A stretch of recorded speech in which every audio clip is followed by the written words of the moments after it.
Can you even call this a bag? Ruby's voice dripped with disdain as she held up Alina's faded backpack, shaking it like it might fall apart in her hands. Looks more like something you'd find at a lost and found sale. Claire laughed from her perch on the window ledge, her perfectly manicured nails tapping rhythmically on her phone screen. Forget the bag. Have you seen her shoes? I didn't know thrift stores even sold things that outdated. Alina sat quietly on her bunk, her textbook open but unread. She felt their stares like daggers, each word a calculated jab meant to humiliate. It was always the same snide remarks about her clothes, her things, or the fact that she didn't fit their idea of belonging. Hey! Earth to Alina, Ruby called, tossing the backpack onto the floor. Did you hear what I said? Or do I need to speak slower? Alina looked up, her expression calm despite the fire burning in her chest. She had mastered the art of keeping her cool, letting their words roll off like water on glass. But inside, every insult fueled a growing resolve. They thought they had her figured out. A quiet, penniless girl who was too meek to fight back. What they didn't know was that she was the daughter of one of the most powerful billionaires in the country.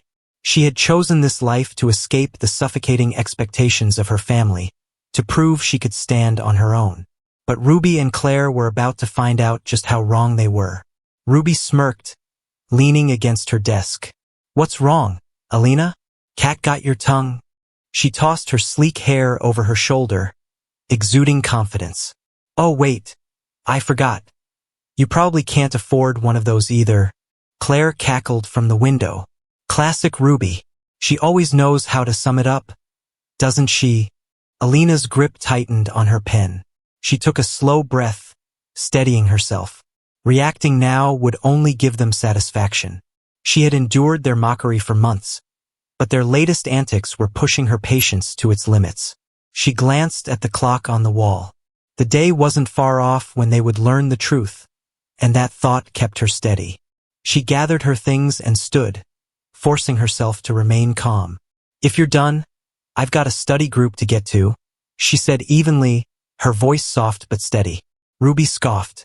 Study group? Oh please, is that what you call sitting alone in the library with your nose in a book? Claire leaned closer, fake curiosity lighting up her face. Wait, maybe she's actually part of one of those nerdy clubs where they talk about calculus for fun. Sounds like her style, doesn't it? Their laughter echoed in the room as Alina walked out. She didn't let them see the way her jaw clenched or how her hands shook ever so slightly. She needed to be patient, just a little longer. By the time Alina reached the campus library, her mask of composure had cracked. She slumped into a chair in a quiet corner, pulling out her phone. There it was, a text from her father. Dad, the event is confirmed. Do you want me to arrange transport? Or will you be taking your car from the city? Her car. It was one of a fleet, a custom-designed sports vehicle she had deliberately left in the city to keep her identity hidden. No one here knew who she really was. To Ruby and Claire, she was just a poor scholarship student. To the world outside, she was Alina Knight, the heiress to the Knight fortune and one of the wealthiest families in the country. She tapped out a response. Me, no need. I'll manage. Just let me know the time. Alina stared at the screen. The event would be her father's annual gala, an extravagant affair attended by celebrities, politicians, and business moguls. For months, she had avoided these obligations, carving out her own life away from the suffocating wealth and power her family wielded.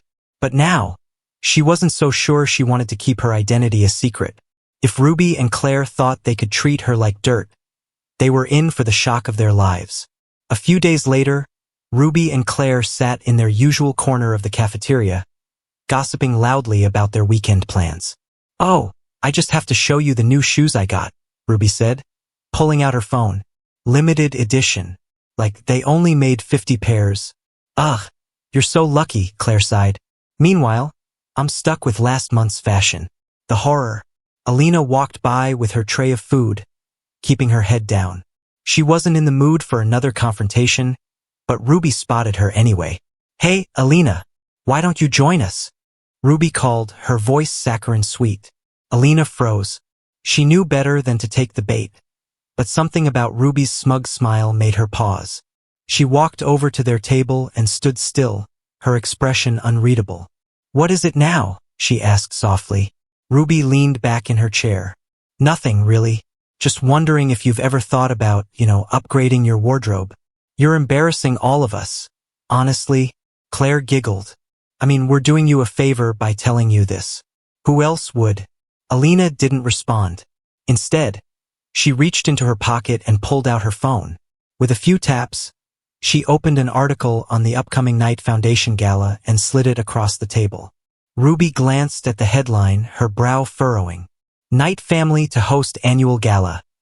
A night of philanthropy and prestige. "What is this?" Ruby asked, confused. Alina tilted her head slightly, her voice calm but laced with steel. "You should read the guest list." Claire peered over Ruby's shoulder, her eyes widening as realization dawned. There it was. In bold print, Alina Knight, daughter of billionaire philanthropist William Knight, confirmed as a special guest. Ruby's face drained of color. "You're kidding." "Wish I was," Alina said with a small smile. "But don't worry, you won't have to see me in these thrift store clothes much longer. I'll be debuting something a little more appropriate." She picked up her tray and walked away, leaving Ruby and Claire gaping in stunned silence. The next few days on campus were eerily quiet around Ruby and Claire. Alina continued to keep to herself, but she could feel the tension brewing. It was clear they had been shaken by what they'd read. Yet, she knew their bruised egos wouldn't let them back down so easily. Sure enough, Ruby struck first. It was during a lecture. The professor was wrapping up his talk when Ruby raised her hand. "Professor, I was just wondering," she began, her tone dripping with fake curiosity. "Do you think it's fair for some students to, buy their way into programs?" Asking for a friend, of course. A ripple of laughter spread through the classroom. Alina didn't flinch, even as several students turned to glance at her. The professor frowned. "Our university prides itself on its merit-based admissions. Ruby. I'd hope that all students here earn their place through hard work and talent." Ruby's smirk faltered slightly, but she wasn't done. "Oh, absolutely. But sometimes connections help, don't they? Like when your last name opens doors that others don't get to walk through." Alina met Ruby's gaze across the room. There was no anger, no reaction. Just a calm, steady look that made Ruby shift uncomfortably in her seat. Later that evening, Alina sat on a bench in the campus gardens, scrolling through her phone. She had made a decision. Her patience was wearing thin, and it was time to remind Ruby and Claire that wealth wasn't just about money. It was about power, influence, and knowing how to wield both. Her father's assistant had sent her a message earlier. "The gala arrangements are complete. Would you like me to extend an invitation to your classmates?" Alina smiled. Oh yes, she thought. This is going to be fun. The next morning, Ruby and Claire found glossy envelopes slipped under their dorm room door. Ruby tore hers open, her eyes narrowing as she read. "The Knight Foundation requests the honor of your presence at its annual philanthropy gala. Dress code: black tie." Ruby's face lit up with glee. "Claire, look at this. We're invited to the Knight Gala." Claire gasped, snatching the invitation from Ruby's hands. "No way. Do you know how exclusive this event is? This is like the party of the year." Ruby's excitement dimmed slightly as she glanced at the envelope again. "Wait. Why would we get invited?" Claire shrugged. "Who cares? Maybe they're broadening their guest list this year. Besides, this is our chance to network. Imagine who we could meet." Neither of them realized the trap they were walking into. The night of the gala was nothing short of spectacular. The venue, a sprawling estate surrounded by manicured gardens and glittering fountains, buzzed with energy as luxury cars pulled up one by one. Ruby and Claire arrived together, dressed in their finest gowns, practically vibrating with excitement. "This place is insane," Claire whispered as they stepped inside, their heels clicking on the marble floors. Crystal chandeliers sparkled above them, and the room was filled with well-dressed elites, sipping champagne and exchanging polite conversation. Ruby glanced around, her sharp eyes scanning for anyone famous. Let's find someone worth talking to, she said, dragging Claire toward the main hall. As they passed a group of attendees, they froze. There, standing at the center of a circle of admirers, was Alina. But she wasn't the Alina they knew. Dressed in an elegant, custom-made gown, her hair styled perfectly, and adorned with jewels that glittered like the night sky, Alina looked every inch the billionaire heiress. She smiled warmly at the people surrounding her, exuding confidence and grace. Ruby's jaw dropped. That can't be her. Claire tugged at Ruby's arm. It is her. What the? Before they could retreat, Alina spotted them. Her smile widened, but there was an unmistakable glint in her eyes. She excused herself from the group and approached them, her steps deliberate and measured. Ruby, Claire, Alina greeted them, her voice calm but carrying an unmistakable authority. I'm so glad you could make it. Ruby scrambled for words. You're the host, Alina finished for her, tilting her head slightly. Didn't I mention that before? As the evening progressed, Alina made sure Ruby and Claire were seated at a table near the center of the hall, where everyone could see them. When it was time for speeches, Alina stepped onto the stage. The room fell silent as she addressed the crowd. Good evening, everyone, she began. Thank you all for joining us tonight. The Knight Foundation has always been about lifting people up, creating opportunities, and fostering kindness. Her gaze swept the room, landing briefly on Ruby and Claire. But unfortunately, not everyone understands the importance of kindness. She continued, her voice steady but carrying an edge. Some people think it's acceptable to look down on others, to judge them based on appearances or circumstances. A ripple of murmurs spread through the audience as Alina's words sank in. Ruby and Claire shifted uncomfortably in their seats, their faces burning with embarrassment. Alina smiled. Thankfully, events like these remind us that true worth isn't about what you wear or where you come from. It's about character. The applause that followed was thunderous, but Ruby and Claire sat frozen, unable to meet anyone's eyes. Ruby and Claire spent the rest of the gala in stunned silence, sipping their champagne as Alina moved gracefully through the crowd, greeted by dignitaries, business magnates, and celebrities. For the first time in their lives, they weren't the center of attention. Claire leaned closer to Ruby, her voice a harsh whisper. What are we going to do? She's like royalty here. Ruby clenched her jaw, her pride wounded. I don't know, but this doesn't make sense. She's been living like a pauper in that dorm room all this time. Why would someone like her hide this?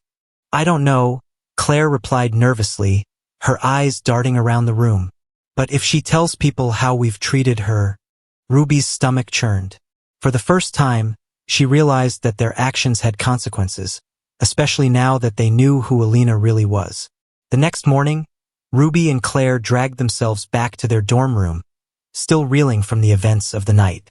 They hadn't dared to approach Alina again at the gala, choosing instead to slink into the background. But the damage was already done. As they entered the room, they found a note on Ruby's bed, written in Alina's elegant handwriting. Good morning, ladies. I hope you enjoyed last night. Just a reminder, kindness matters. You'll hear from me soon. Alina. Ruby crumpled the note in her fist, her face red with anger. She's messing with us. She's not going to do anything. Claire wasn't so sure. You didn't see the way people were hanging on her every word. She could ruin us if she wanted to. What if she tells the school administration? Or worse, her father? The following week on campus was a nightmare for Ruby and Claire. The story of Alina's true identity spread like wildfire after the gala. By Monday morning, everyone knew that the quiet girl in the dorm room was none other than Alina Knight, the billionaire heiress. Students who had previously ignored her now went out of their way to greet her, offering compliments or asking for favors. Professors treated her with newfound respect, and even the dean stopped by one of her lectures to personally commend her philanthropic work. For Ruby and Claire, it was as though the tables had turned overnight.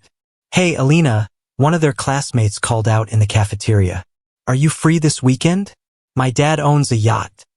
We could host a party in your honor. Ruby clenched her fork so tightly her knuckles turned white. This is ridiculous, she muttered under her breath. Claire poked at her salad, her appetite gone. It's not fair, she whispered. She didn't do anything to deserve this. Ruby scoffed. She's just lucky. That's all this is, luck. But deep down, even Ruby knew it wasn't luck. Alina's composure, her intelligence, and her quiet strength had always set her apart. The only difference now was that everyone else could see it too. One evening, Alina returned to the dorm to find Ruby and Claire sitting on her bed, waiting for her. Ruby stood as Alina entered, forcing a smile that didn't reach her eyes. Alina, Ruby began, her tone unnaturally sweet. We just wanted to say we're sorry for, everything. Alina raised an eyebrow, setting her bag down. Sorry, she repeated, her voice calm but skeptical. Claire nodded eagerly. Yeah, we didn't mean any of it. We were just joking around, We didn't realize that I was rich. Alina finished for her, crossing her arms.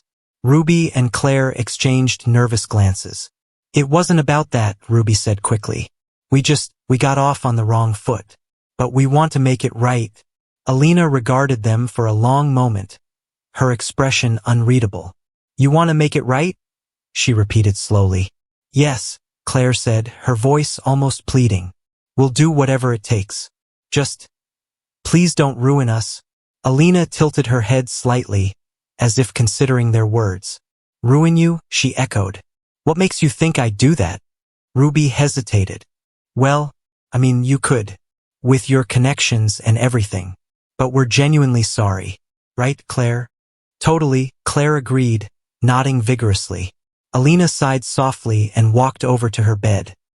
For months, I let you humiliate me because I thought it wasn't worth fighting back. I thought if I stayed quiet, you'd eventually get bored and leave me alone. Ruby and Claire shifted uncomfortably, avoiding her gaze. But now, Alina continued, her voice steady, I realize that letting people walk all over you only makes them think they can get away with it. She leaned forward slightly, her eyes piercing. You two don't get to decide how this ends. I do. The following week, Ruby and Claire received letters from the dean's office. They were summoned for a disciplinary hearing regarding their treatment of a fellow student. Alina hadn't needed to say much. Her reputation alone was enough to prompt the administration to act. By the end of the hearing, both girls were placed on probation, their spotless records tarnished. They were also required to attend sensitivity training and issue a formal apology to Alina in front of the student council. But Alina wasn't finished. Through her family's foundation, she anonymously funded a new scholarship program for underprivileged students. The first recipients were announced at a campus-wide event, with Alina delivering the keynote speech. Ruby and Claire were forced to watch as Alina celebrated the very values they had mocked. Months later, Alina sat in the dorm room she no longer needed to share.